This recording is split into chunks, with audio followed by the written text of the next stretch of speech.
નમસ્કાર, આપનું સ્વાગત છે ગુજરાતનો અવાજ ચેનલ ઉપર અને હું છું આપની સાથે પત્રકાર કાજલ સુવા. ખેડૂતોના 2026માં જે સળગતા મુદ્દાઓ છે એના વિશે અવાજ ઉઠાવવાવાળા બહુ ભાગ્યે ખૂબ ઓછા લોકો છે કે જે ખરેખર ખેડૂતો માટે અવાજ ઉઠાવે છે. હા, ઘણા બધા આગેવાનો આવે છે, નેતાઓ આવે છે, પણ સ્વાર્થ શું હોય અંતે? મતનો. ક્યાંય જેટલા માથાઓ છે એ બધા મત આપશે, પણ શું બિન સ્વાર્થે કોઈ ખેડૂતો માટે લડી શકે ખરું કે જેને મતની ઈચ્છા ન હોય અને જે કાયદેસર લડતો હોય, અંદર ખાને જેને સેટિંગો ન પાડવા હોય, જેની એક હાકલ આખા ગુજરાતના ખેડૂતો માટે હામ બની જતી હોય? શું એવું કોઈ વ્યક્તિત્વ છે? તો હા છે. શું એવા કોઈ સરપંચ છે? તો જવાબ છે કે હા છે. હરિપર પાડના સરપંચ મુન્નાભાઈ મારી સાથે છે. મુન્નાભાઈને કોઈ ઓળખાણ આપવી પડે એ ઓળખાણના મોહતાજ નથી કે હું એમ કહું કે આ સરપંચ છે મુન્નાભાઈ, કેમ કે એમને બધાય ઓળખે છે. સોશિયલ મીડિયામાં ખૂબ લોકો એમને ફોલો કરે છે. અમારા જેવા લોકોના ફોલોવર્સ એમની પાસે બહુ નાના છે. એવા મુન્નાભાઈ આપણી સાથે છે. મુન્નાભાઈ, સર્વપ્રથમ તો તમારું ગુજરાતનો અવાજ ચેનલ ઉપર ખૂબ ખૂબ સ્વાગત છે. અને આજે મેં તમને જે અહીંયા સભામાં તમે ખાલી સ્ટેજ ઉપર આવ્યા અને જે રાડો પડી છે, આટલો બધો ઉત્સાહ લોકોને તમને જોઈને કે બેન, એક જવાબદારી આપણી માથે આવે ને, પરિપક્વતા હારેલી આવે. અને આ જ જનતા છે કે જેની સેવા કરી કરી, જેના દુઃખ દર્દ જાણી જાણી અને ખૂબ ગરીબાઈ પણ ભોગવેલી છે. એટલે ગરીબો હોય, ખેડૂત હોય, મહિલાઓના પ્રશ્નમાં ખૂબ લડત આપી છે. અને એ તપસ્યાના ભાગરૂપે મારી જિંદગીના 32 વર્ષ મેં સમાજ માટે, દરેક 18 વર્ણ માટે આપ્યા છે. અને આ જનતાનો પ્રેમ છે કે હું એને વધાવું છું લાખ લાખ. હું એક સામાન્ય માણસ છું. અને આપે જોયું એમ આજે જ્યારે મારું નામ બોલાણું ત્યારે ખૂબ લોકોએ મને અભિવાદન આપ્યું. એના માટે હું સતત હૃદયથી આ ગુજરાતની જનતાનો આભારી છું. બીજું કે હું ગુજરાતના લોકોને એ પણ કહેવા માગું છું કે થોડા સમય પહેલાં જ મુન્નાભાઈનું ઓપરેશન કરવામાં આવ્યું હતું. એમને થોડીક તબીબી અત્યારે તકલીફ છે, એમ છતાંય મેં જોયું કે એમણે પેટમાં પાટા બાંધેલા હતા અને એમના ઘરે કેટલાય લોકો એમને મળવા આવતા હતા. અને એમ છતાં એ વિડીયો બનાવીને ઘરે બેઠા બેઠા એમ કહેતા કે આવા ગુજરાતના ખેડૂતોના આંદોલન ચાલે અને મારું ઓપરેશન થયું, મને અહીં બેસવું નથી ગમતું, મારા ગુજરાતના ખેડૂતો આવા દુઃખી છે. બીજું કે મુન્નાભાઈ, તમારા વિડીયા સતત સોશિયલ મીડિયામાં આવતા હોય અને એ ઓલા ચવાયેલા વિડીયા નહીં, કોપી પછી કોપી, કોપી પછી કોપી, દરેક વિડીયામાં કંઈક નવું નવું હોય છે. મારું એવું કોઈ મતલબ એવું રીઝન નહીં કે હું જે વિડીયામાં મારા વિડીયા બહુ લોકો જોવા માંડે એટલે કંઈક બોલું, કે મારા ફોલોવર્સ વધી જાય એટલે બોલું. મારા આત્મામાં જે અવાજ આવે છે, જે જનતાના એક જનતાની પીડા છે, જનતાની જે વેદના છે ને, અત્યારે બેઠેલી સરકાર ખાલી કંપની માટેની સરકાર થઈને બેસી ગઈ છે ને, ત્યારે એના માટેના જે મુદ્દા, જે આપણી સામે પડકારો આવે છે ને બેન, ત્યારે હૃદયમાંથી એક શબ્દો નીકળે છે, નાભીમાંથી એક શબ્દો નીકળે છે. અને આપણે એ શબ્દો કોઈથી ડર્યા વિના, દબાયા વિના સીધે સીધા રજૂ કરી દઈએ છીએ. અને જનતાના ખૂબ ખૂબ આભારી છીએ કે આપણા એ શબ્દોને, આપણી વાતને, આપણા વિચારોને વધાવી લે છે. બીજું કે કેટલાય લોકો એમ કહેતા હોય કે બેન, અવાજ ઉઠાવીએ ને એટલે અવાજ દબાવવાની કોશિશ થાય, તો મુન્નાભાઈનો અવાજ દબાવવાની કોશિશ નથી થતી? મુન્નાભાઈ સામાન્ય માણસ છે. રાજનીતિમાં કે લોકોના આગેવાન તમે બનો ને ત્યારે ખાસ ધ્યાન રાખવાની કે જ્યારે સરકાર સામે, આ તાનાશાહી સરકાર સામે જ્યારે આપણે અવાજ ઉપાડવાનું થાય ને બેન, ત્યારે પહેલા આપણું શુદ્ધિકરણ હોવું જોઈએ. આપણે ક્યાંય ખોટું જ નથી કર્યું, આપણા નામે ક્યાંય કોઈ જાતનું કોઈ ફરિયાદ ફાટા નથી, આપણા સાથે કોઈ એવી કોઈ ઘોટાલામાં નથી આપણે કોઈ દિવસ આવ્યા, કોઈ દી એક પણ રૂપિયાનો ભ્રષ્ટાચાર જીવનમાં નથી કર્યો. તો તમે સમજો, જે માણસ નિષ્કલંક છે એને તો આ લોકોના બાપની તાકાત નથી કે એને હલાવી શકવાના છે.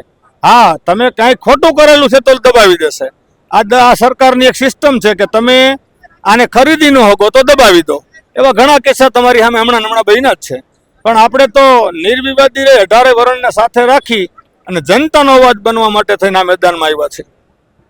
બીજું કે મુન્નાભાઈના કેટલા એવા વિડીયો મેં જોયા છે કે એના ગામમાં કોઈ નાનું માણસ વ્યસન કરતું હોય તો એને રોકે, એને ટોકે, ખીજાય કે આ વ્યસન કરેલો માણસ મારે અહીંયા નહીં જોઈએ, એવા મેં વિડીયો જોયા છે. તો મુન્નાભાઈને મેં પ્રેશરની વાત કરી, તો મુન્નાભાઈને એમ ઈચ્છા નથી થતી કે મારે એક નેતા બનવું, એટલા માટે બનવું જોઈએ નેતા કે ગુજરાતની જનતાને તમારી જરૂર છે આવા નેતાની? બેન, નેતા, જવાબદારી, આ બધુંય હંમેશા મેં જનતા ઉપર રાખ્યું છે. જ્યારે જનતા એમ કહે કે આવો મેદાનમાં, ત્યારે હું ઉઘાડા પૈકી જનતાની સેવા કરવા માટે, નેતા બનવા માટે કોઈ દિવસ નહીં. સાંભળો, ગયા વખતે મને પાર્ટીમાંથી જિલ્લા પંચાયતની ટિકિટ મળતી હતી, એની પહેલા મળતી હતી. મેં કોઈ દિવસ ચૂંટણી લડવા માટે કે ચૂંટણીમાં કાંઈ મોટું બનીને મોટા નેતા બની જવા માટે પ્રયત્નો કર્યા જ નથી. મારો સીધો ને સિમ્પલ રસ્તો છે કે મારા વિડીયોઝ લોકોને ગમે છે, તો હવે હું જનતાના જે બેઝિક પ્રશ્નો છે, બહેનો દીકરીઓના પ્રશ્નો હોય, વિદ્યાર્થીઓના પ્રશ્નો હોય, ખેડૂતના હોય, નાના વેપારીના હોય, તમામ વર્ગ ધર્મના લોકોના જ્યારે પ્રશ્નો હોય ને, એના માટે એક અવાજ બની અને સરકાર સુધી બસ વાત પહોંચાડવાની કોશિશ છે. અત્યારે એવો કોઈ ઈરાદો નથી કે કોઈ નેતા બનવું, કોઈ ચૂંટણી માટે આ બધું અડિયાપટ કરવી. કારણ કે આજ પણ હું સીધો અહીંયા આવ્યો ને તમારી પાસે, હું બાટલાની હો કાઢીને આવ્યો છું. આજ પણ તબિયત ખરાબ હતી, પણ આટલા બધા જનતાનો એક વિશ્વાસ હતો ને કે બધાએ જાહેર થયું હતું મુન્નાભાઈ અહીંયા આવવાના છે, તો આ જનતાના જ આશીર્વાદની એવી શક્તિ મળી ગઈ કે 4 વાગે હું ગાડીમાં બેસીને અહીંયા આવી શક્યો છું. એટલે જનતા નક્કી કરશે બેન. મારું ભવિષ્ય હું છે મને ખબર ન હોય, કેમ કે અમે તો જનતાના રાહબર બનવા, એક સારથી બનવા આવ્યા છે. જનતા જ્યારે અર્જુન બનશે ને સારથી તરીકે, હું એટલું કહીશ કૃષ્ણ ભગવાનનો વંશ છું, એટલે કે હક માટે થઈને, તમારા હિત માટે થઈને કાકા બાપાના દીકરાઓને, કાકા બાપા કુટુંબને મારી નાખવા પડે ને તો મારી નાખાય. ભાગવત ગીતામાં લખ્યું છે. અને બીજું તમને કહી દઉં, ભાગવત ગીતા એક શ્લોક લખ્યો છે, રક્ષિતો ધર્મ, ધર્મ રક્ષિતી. તમે ધર્મનું રક્ષણ કરો, ધર્મ તમારું રક્ષણ કરશે. પણ હું એક નવો મુદ્દો અહીંયા તમારા માધ્યમથી ખેડૂત માટે થઈને આપવા માંગુ છું, આ ભારતીય જનતા પાર્ટીની સરકાર માટે, કે રક્ષિતો હો કિસાન. આ કિસાનનું તમે રક્ષણ કરશો ને તો કિસાન રક્ષિતો હો સરકાર. બાકી સરકારના બેન મૂળિયા આ જનતા ઉખેડી નાખે. આપે જે આજનો ઉત્સાહ જોયો, બહુ ટૂંકા સમયમાં અહીંયા માનવ મેદની ઉમટી પડી હતી. મારા કે એવા માટે નહીં, પણ એને એવું એક અંદરની એક વેદના છે, એક પીડા છે કે અમારી જે પીડા છે ને એને ઉજાગર કોણ કરે છે. અને એ બીડું જ્યારે મનોજભાઈ હોય, એની આખી ટીમ હોય, પંકજભાઈની આખી ટીમ, અને તમામ જેતપર હોય, કોંઢ હોય, પેલું પડધરી હોય, બધા જ ખેડૂત મિત્રોએ ખૂબ મહેનત કરીને આ કાર્યક્રમને સફળ બનાવ્યો છે. એટલે જનતા ભવિષ્યમાં જે આદેશ કરશે એનું પાલન કરશું. બીજું મુન્નાભાઈ, આપણે બધા લડીએ તો છીએ. આપણે તમે જ વાત કરી, સુરેન્દ્રનગર છે, કચ્છ છે, પડધરી છે, દ્વારકા છે, બધે આંદોલનો ચાલુ છે. તો આપણે એમ કેમ નથી કરતા, એક દિવસ નવરાત લઈ લઈએ? ખાલી એક દિવસનું કામ છે, આખા ગુજરાતના ખેડૂતો એક ભેગા નીકળી પડે, ખાલી એક દિનનું જ કામ છે. કેટલા દિવસ આમ છૂટા છૂટા લડશું? તમારી વાત હો સાચી બેન, પણ ઘણીવાર આપણા સમાજમાં હજી છે ને જ્ઞાતિ જાતિના વાળાના ફેક્ટર કામ કરતા હોય, ત્યારે સત્તાધારી પક્ષ 5-25 જણાને એવું સમજાવે કે ઓલો માણસ તમારી આગેવાની લઈને જાય છે ને ફલાણા પક્ષનો છે, ઓલો માણસ તમારી આગેવાની લે ફલાણા પક્ષનો છે, પોતાના પક્ષ માટે પોતાના માટે કંઈક કરી રહ્યો છે. આ બધું એક બાજુ મૂકી દેવાનું હોય પક્ષ ને પાર્ટી. અત્યારે જે ખેડૂત એના હોવા જોઈએ. આ નૈતિક વસ્તુ છે. કારણ કે એક માણસ જ્યારે પોતાનું ઘર-બાર ધંધો મૂકી અને અહીંયા ખેડૂતોના અવાજ બનવા માટે આવતો હોય કે આવી રીતે સભાઓનું આયોજન કરતો હોય, એને ખરેખર હૃદયથી સાથ દેવો જોઈએ. અત્યારે બેન મોર વરરાજો થવા કોઈ તૈયાર નથી. વરની ફૂઈ થાય કોણ? કેમ કે વરની ફૂઈ થાય ને એના માથે આખી જવાબદારી આવી જાય. અને છેલ્લે આ તો સમાજ છે, સારું કરીએ તો સમાજ વાહવાહી પણ આપે, અને જો કાંઈ ભૂલ થઈ જાય ને તો સમાજ એને વખોડી પણ કાઢે. એટલે એક તમે કીધું એમ ઘણા દિવસથી આંદોલન કરવાથી ફેર નથી પડતો, પણ એક નિરંતર ને સતત ચાલી રહેલી લડાઈથી પણ ફેર પડે છે. આપણે જંતર મંતર ઉપર જોયું, भारतीय जनता पार्टी में राजनाथ सिंह वो बोला था कि भारतीय जनता पार्टी की सरकार में त्याग पत्र देना हमारे एजेंडे में नहीं है. आप बधाने खबर है. छतां पण युवानोए जे विरोध प्रदर्शन कर्युं अने जे मस्तीथी कर्युं, जे आनंदथी कर्युं, बीजे दिवसे पोलीस वाळाने एम कहेता था कि सर आप आज आंसू के गोले नहीं लायो, आज वोटर टैंकर नहीं लायो, लेवो ने थोड़ा मस्ती कर लेते हैं. तो ई लोको एटला बधा तटस्थताथी सामे छातीए लईड़ा बाळको आपणा युवानो, एना हिसाबे Bharatiya Janata party no Ben agenda फरी गयो. तो आ ई जनता है, आ युवानो है कि नरेंद्रभाई मोदी ने अने भूपेन्द्रभाई पटेल ने आ न भूलवुं जोईए कि तमे आ कांई आज अमरत्व लईने नथी आव्या. जो आ सरकार 60-60 वर्षनुं शासन कोंग्रेसनुं 125 वर्ष जूनी पेढ़ी एवडो पक्ष एनुं तोड़ी शकती होय तो बेन आ भारतीय जनता पार्टीनुं शासन उखेड़ी नाखवा माटे आ लोकोने 1 महीनानी वारे न लागे. अमे एम कहीए छीए तमे जनताना काम करो, जनताना हितना काम करो, बेरोजगारी माटे जवाब आपो, तमे महिलाओं पर थता शोषण, अत्याचार, बलात्कार एना खून थाय छे एना माटे जवाब आपो. तमारी फरज छे. तमे गांधीनगर शुं लेवा मोकल्या छे भाई? आपणे चूंटाई शुं लेवा मोकली छे कि आपणा समाजमां कामो थाय, आपणे लॉ एन्ड ऑर्डर सारो बने, खेडूत माटे कंईक सारी नीतिओ बने. આટલા ખેડૂત એવા તને પૂછી જો વ્યક્તિગત સરકારનો લાભ તમને હું હવે બેન 6,000 રૂપિયા તમને ગવર્મેન્ટ આપે છે, 6,000 રૂપિયા 12 મહિને આપે. તમે કલ્પના કરો આ મોંઘવારીમાં 6,000 રૂપિયાનું આવે હું પૂરા 2 ડબ્બા તેલ નો આવે બેન. એટલે આ લોલીપોપ એક તો આપવાનું સરકાર બંધ કરે. અને સરકારને મારી અહીંથી છે ને એક કટાક્ષ છે, મારું એક કહેવાય ને આક્રોશ છે, વિનંતી નથી કરતો, વિનંતી એને કરવાનો હોય જે સાંભળે. એને એક મારી એક આક્રોશ છે કે જો હજી સરકારમાં બેઠેલા આપણા બધા ખેડૂતના દીકરાઓ ધારાસભ્યો હજી જો સમજાન જો ખેડૂતને અન્યાય એમ નામ ચાલુ રાખ્યો ને બેન, એટલે 2027 ગુજરાતમાં ઇતિહાસ રચાવાનો છે. અને એવા અનેક યુવાનો બેન તૈયાર છે ખેડૂત માટે, લોકલ પબ્લિક માટે, લોકલ પ્રશ્નો માટે લડવું છે. પણ એને કોઈ સ્ટેજ નથી મળતું, એને કોઈ સહકાર નથી મળતો. પણ અહીંથી આ માધ્યમથી કહેવા માંગુ છું, આપના ગુજરાતના અવાજના માધ્યમથી, આપના માધ્યમથી, કે યુવાનોને વિનંતી કરું છું કે તમે જે સોશિયલ મીડિયાનો યુઝ કરો છો ને, તો હું કહું છું કે થોડોક છે ને એમાં એવો સમય આપો કે તમારી આજુબાજુમાં થતા પ્રશ્નો, લોકલ વિકાસના પ્રશ્નો હોય, લોકલ તમારી આજુબાજુમાં બનતી ઘટનાઓ કે જેમાં ખરેખર સરકારે ધ્યાન દેવાનું હોય, નથી આપ્યું અને બહુ મોટું રૂપ ધારણ કરી લીધું છે, ત્યારે યુવાનો પોતપોતાના મોબાઈલ ઉપર 5 જણા તો જોહે, 5 ના 25 જોહે, 25 ના 5,000 જોશે. એમ દરેક યુવાન મોબાઈલનો ઉપયોગ કરે છે, બધા ઇન્ટરનેટ સાથે જોડાયેલા છે. તો હું તમને એટલું કહું છું કે યુવાનોને એક અપીલ કરું છું કે આપ બધા ઇન્સ્ટા વાપરો છો, ફેસબુક વાપરો છો, આપના પેજ ઉપર આપના જ ખાલી સારા ફોટા ન અપલોડ કરો, એની સાથે એક જવાબદાર નાગરિક બનો.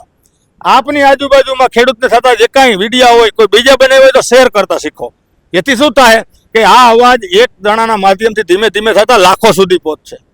મારો એક વિડીયો તમે વાત કરી કે હું પેલા પ્રોહિબિશન માટે થઈને એક માણસને ખખડાવતો હતો, એ વિડીયાની નોંધ આ ગુજરાતની જનતાની તાકાત જુઓ, એક જ દિવસમાં ગૃહ મંત્રાલયમાં લેવી પડી અને પોલીસ ખાતાને પણ બોલાવીને ચર્ચા મારી સાથે કરવી પડી હતી. એટલા માટે પોલીસને કીધું કે અમે પોલીસના વિરોધી નથી, પણ જે કામ તટસ્થતાથી પૂર્ણ રીતે થવું જોઈએ નથી થતું, ત્યારે એક ગામના આગેવાન તરીકે, વડીલ તરીકે, સરપંચ તરીકે ડારો કરવો ને બેન એ ફરજ હોય.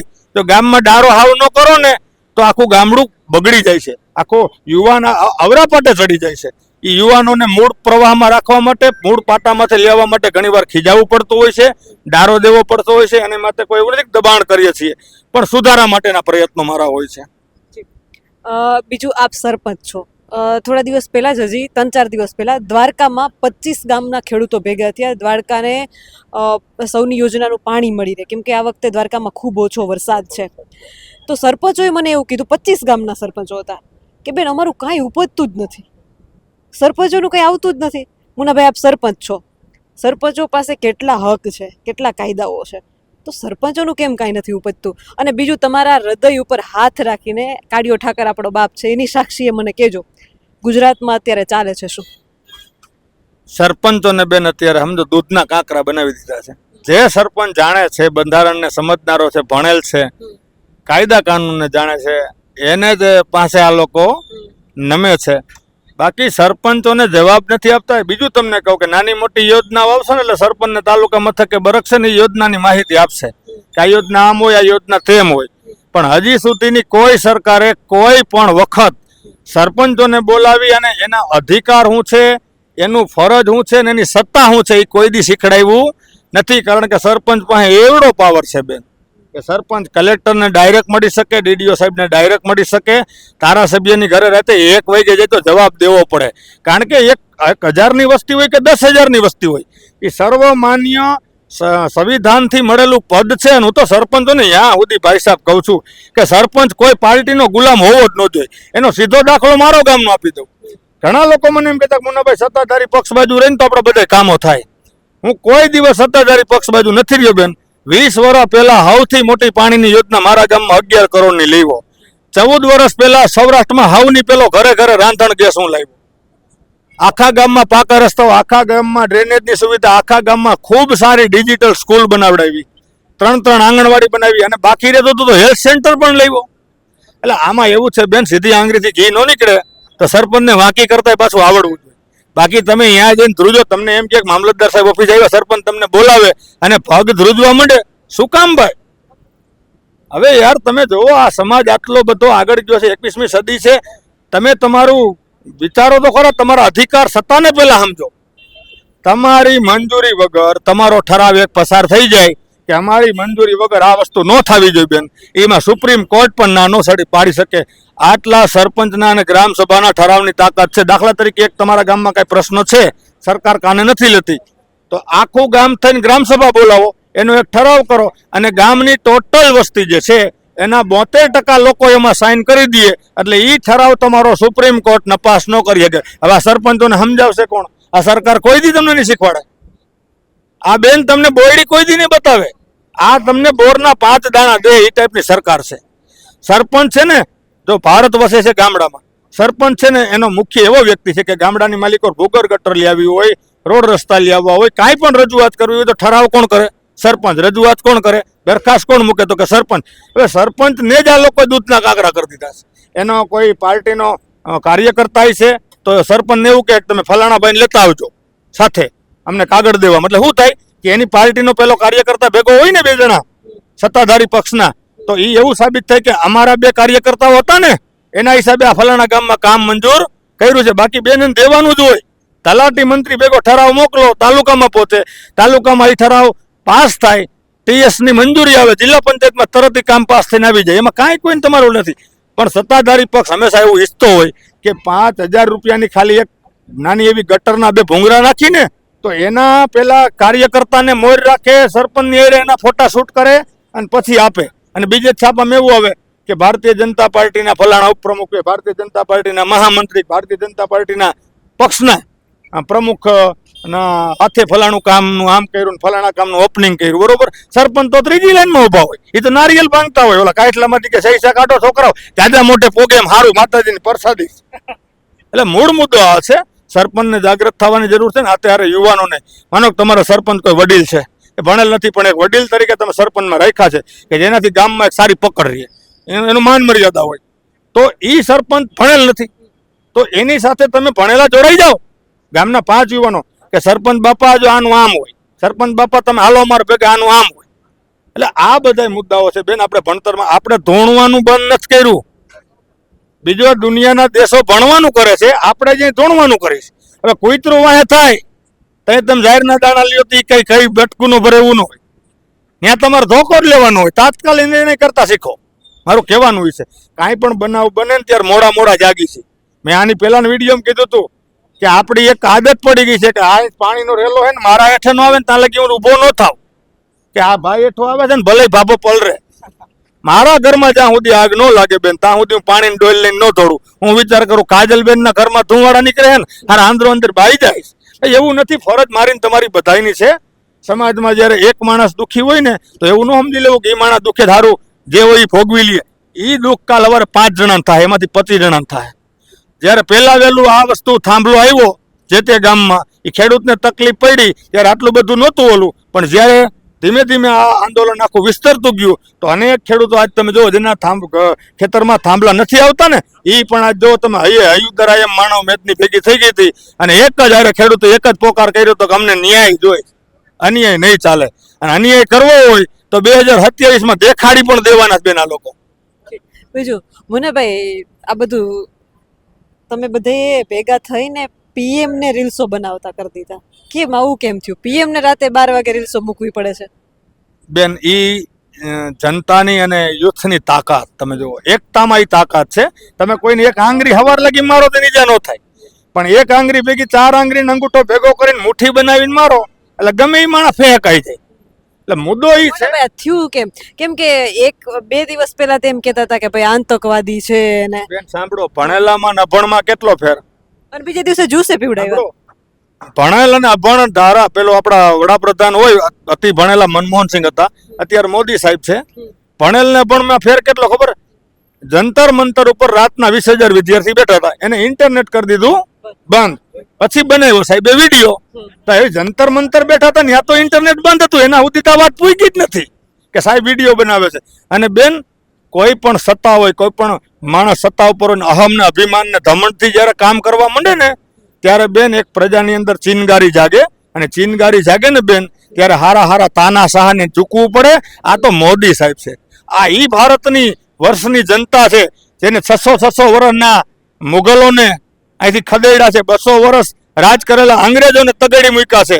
તો બેન આને વિચાર કરાય કે આનું કાંઈ ન આવે. જો જનતાના કામ નહીં કરો, જનતાના પેટ નહીં ઠારો ને, તો આવનારા દિવસોમાં જનતા જોયા જેવી કરશે.